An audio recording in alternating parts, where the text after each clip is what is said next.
कुछ सालों में मुस्लिम समुदायों पर होने वाले अत्याचारों में बढ़ोतरी दर्ज की गई है, जिसका कारण है मोदी राज में हिंदुत्व को बढ़ावा देना।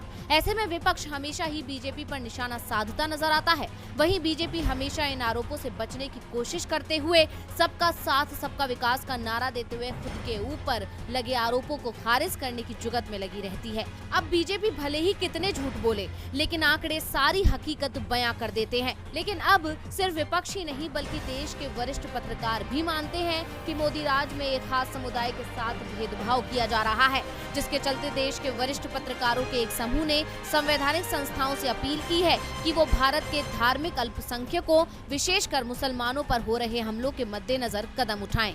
इस अपील में देश के 28 वरिष्ठ पत्रकारों और मीडिया कर्मियों ने देश भर में बनाए जा रहे मुस्लिम विरोधी माहौल पर भी चिंता जताई है। पत्रकारों का कहना है कि देश में हिंदुओं के मन में डर पैदा करते हुए हिंदुत्व खतरे में है का पाठ पढ़ाया जा रहा है और मुसलमानों को एक खतरे के रूप में दर्शाया जा रहा है। In the face of orchestrated hatred silence is not an option नाम के पत्र पर कई प्रमुख पत्रकारों ने हस्ताक्षर किए हैं।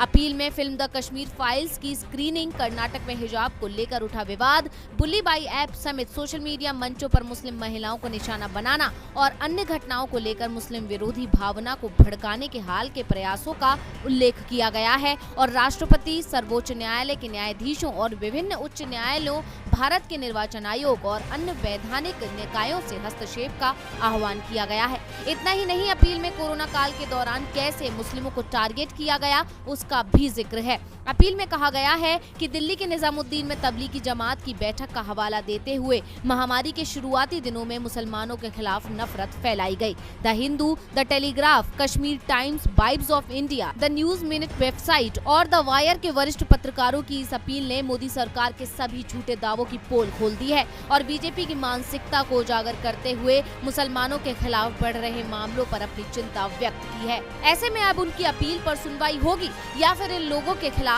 ही कोई कार्रवाई हो जाएगी, ये तो आने वाला वक्त बताएगा। लेकिन सबका साथ सबका विकास का नारा देने वाली सरकार की सच्चाई यही है।